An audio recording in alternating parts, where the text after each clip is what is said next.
Amerika Serikat kan mengikuti gitu, siapa yang akan terpilih gitu. Dan kekhawatiran banyak orang adalah begitu.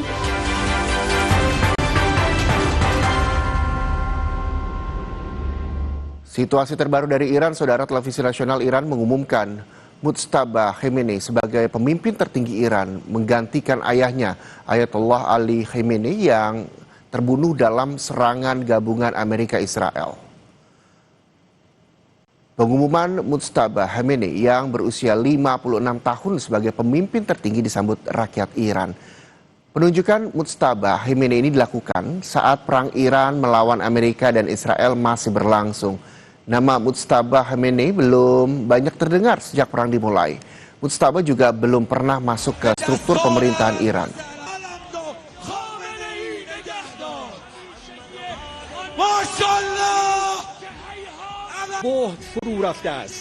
قاطع مجلس خبرگان حضرت آیت الله العظما سید مجتبی خامنه‌ای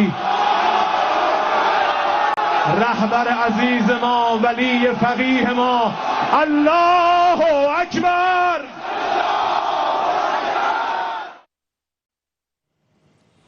Mujtaba Khamenei juga akan menjabat sebagai panglima tertinggi militer dan garda revolusi Iran. Sebagai Ayatullah, Mujtaba Khamenei ini juga memiliki wewenang atas kelanjutan pengayaan uranium Iran. Mujtaba terpilih atas putusan majelis pakar yang beranggotakan 88 ulama Iran yang bertugas memilih pemimpin tertinggi. Allahu Akbar. Dan saudara, terkait dengan konflik yang terjadi antara AS, Israel versus Iran, kita akan tanyakan langsung dengan pakar hubungan internasional UNPAR. Ada Pak Julius Purwadi Hermawan melalui sambungan Zoom. Selamat siang Pak Julius, terima kasih sudah bergabung bersama Kompas TV. Selamat siang Mas Reza. Ya, informasi yang baru saya bacakan tadi adalah soal Mujtaba Khamenei yang memang saat ini juga menjadi pemimpin tertinggi Iran. Apa kelanjutan dan langkah apa yang nantinya bisa diambil dari pengamatan Pak Julius? Ya, iya, saya melihat berita ini itu dengan sukacita ya, seperti yang terjadi di Iran, bahwa masyarakat itu sangat bersukacita gitu. Pada akhirnya gitu, setelah berapa hari, 7 hari ya gitu, pemimpin baru terpilih gitu. Itu satu ya. Lalu kemudian di sisi yang lain tentu saja ini duka cita gitu ya, untuk Amerika Serikat dan tentu saja Israel gitu, yang mereka tidak mengharapkan bahwa sosok Mujtaba Khamenei adalah yang dipilih gitu. Nah, cukup unik karena itu artinya bahwa pertempuran akan dilanjutkan, dan ini sesuatu yang Amerika Serikat saya kira harus khawatir. Mas Reza. Iya, walaupun dengan demikian tidak ada dialog bahwa nantinya akan selesai begitu perang tersebut Ya, dengan Amerika. tentu saja tidak ya. Tentu saja tidak ya, gitu. Tentu saja tidak gitu. Dan kita paham betul kenapa ruang dialog itu tertutup. Gitu. Yang pertama bahwa Trump sendiri kelihatan tidak mengendaki dialog itu, sekalipun Iran pernah menawarkan untuk dialog gitu ya, dan nyatanya sampai hari kemarin gitu ya. Terutama di Sabtu kemarin, gitu, kita sudah paham betul gitu, maunya Trump no deal tanpa Iran menyerah. Gitu. Iran harus menyerah dulu gitu ya.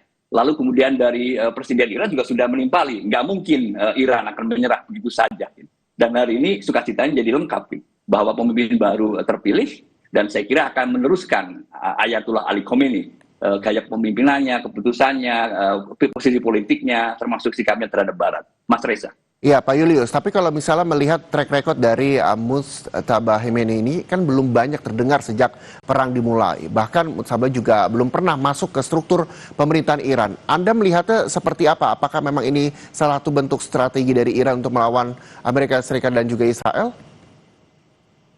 Ya, saya kira itu salah satu bagian dari strategi.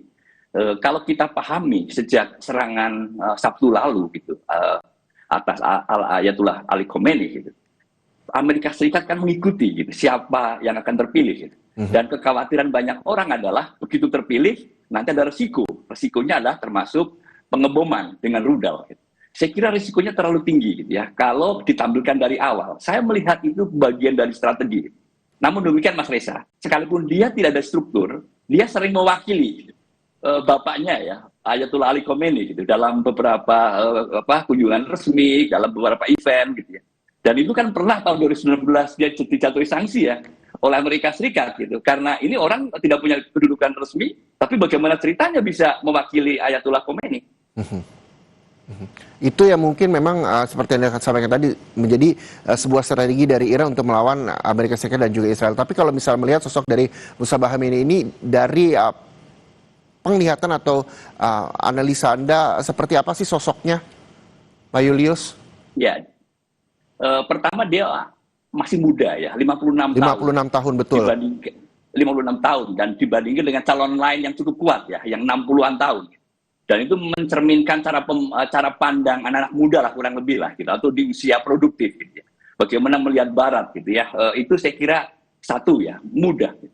Lalu kemudian yang kedua, kalau kita melihat respon dari Garda Revolusi Iran, Garda Revolusi Islam Iran, saya kira juga sangat jelas. Mereka akan patuh, akan tunduk, mengikuti apapun yang diperintahkan oleh Mujtaba Khomeini. Saya kira itu menunjukkan bahwa solid ya, ke tingkat solid dan kepemimpinan Iran yang baru gitu, di bawah Mujtaba Khomeini.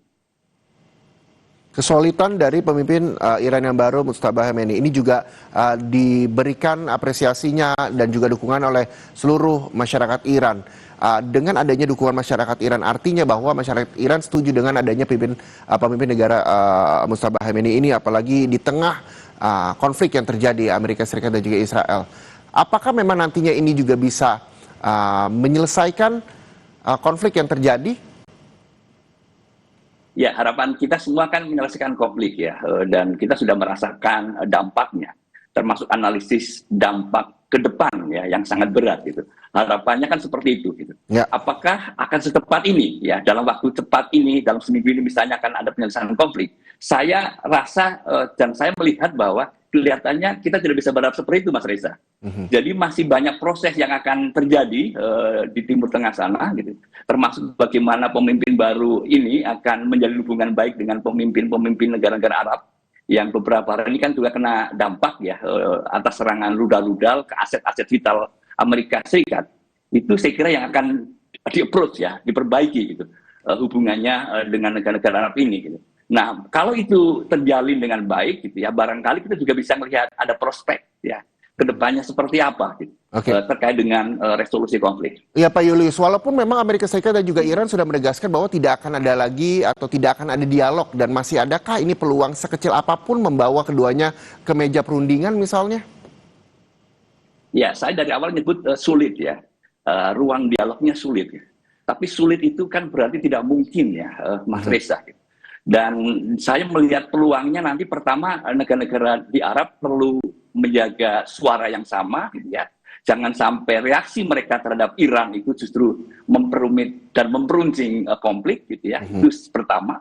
Lalu kemudian negara-negara di luar Timur Tengah gitu seperti China misalnya atau India atau mungkin Indonesia ya bisa menggalang komunikasi yang lebih luas dengan negara-negara dunia, bagaimana caranya ya menghentikan konflik yang sudah 1 minggu tapi dampaknya sudah luar biasa ini, Mas Reza.